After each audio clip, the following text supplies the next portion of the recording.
The chalk screeched against the blackboard as Dr. Roberts stepped back, wiping sweat from his forehead. The equation sprawled across the entire width of the board like a mathematical monster, its symbols and numbers taunting the 24 students seated in Preston Academy's most advanced mathematics classroom.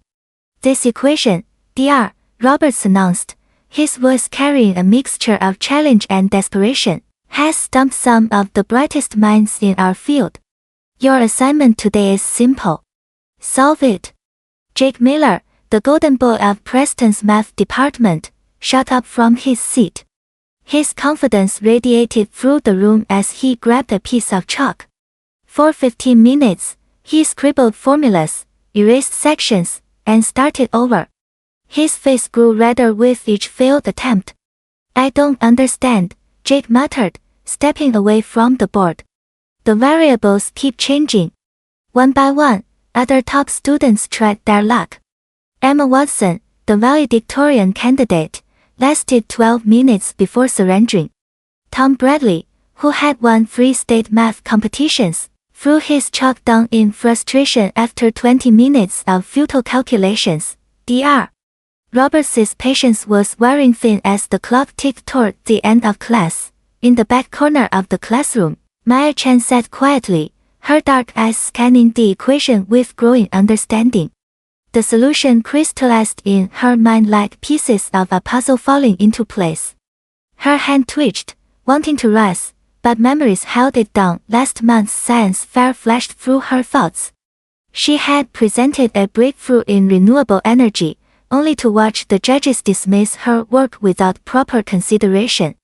"Are you sure this is your own research?" one had asked, eyebrows raised in doubt. Her stomach knotted as she remembered the whispered comments in hallways.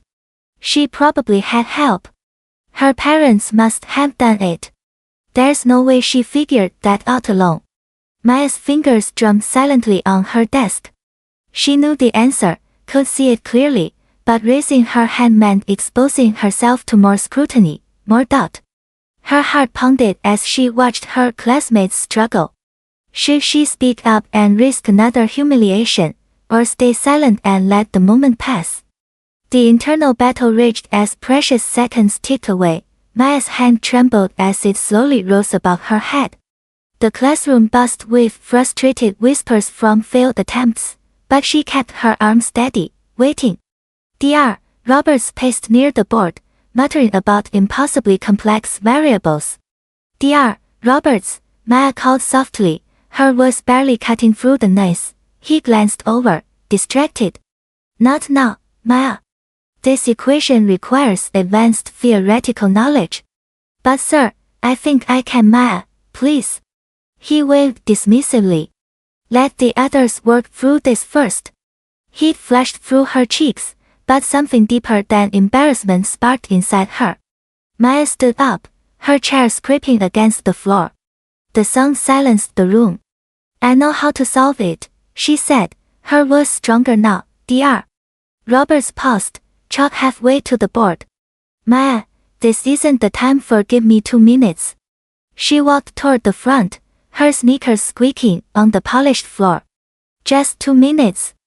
The classroom held its breath as Maya reached for a fresh piece of chalk, her fingers steady despite the 23 pairs of eyes boring into her back. Maya's chalk moved across the board with surgical precision. She began by isolating the complex variables that had stumped everyone else, her writing clear and confident. "The key," she explained, her voice growing stronger with each step, "is recognizing this isn't a standard polynomial. It's a disguised logarithmic function." Gasps rippled through the classroom. Jake leaned forward in his seat, his mouth slightly open. Emma pulled out her notebook, frantically scribbling down Maya's approach. Maya continued, breaking down each component methodically.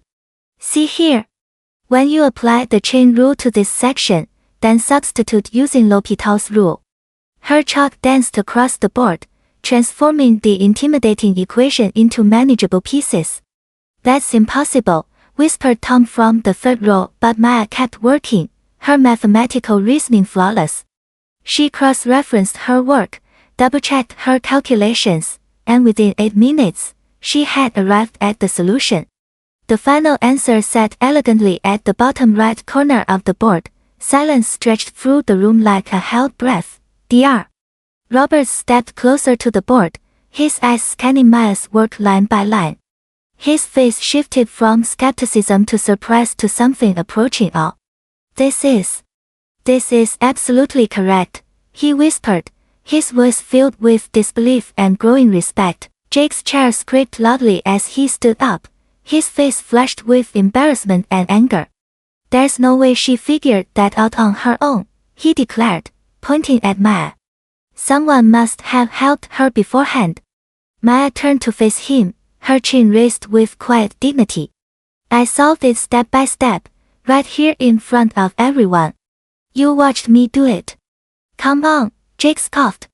You expect us to believe you're smarter than all of us.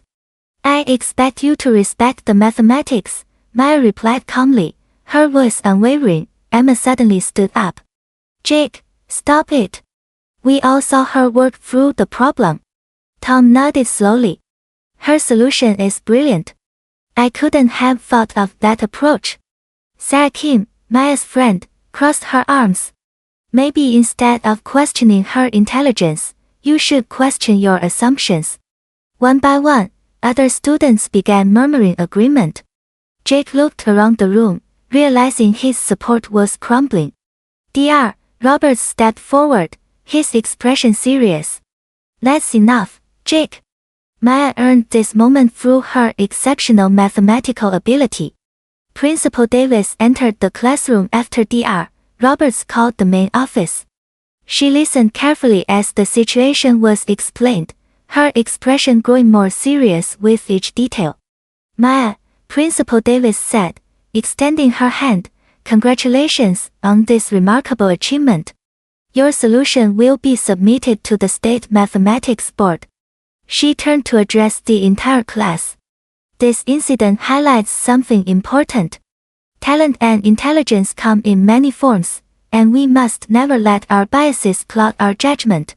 Within a week, Preston Academy implemented new policies promoting academic equality and recognition based solely on merit.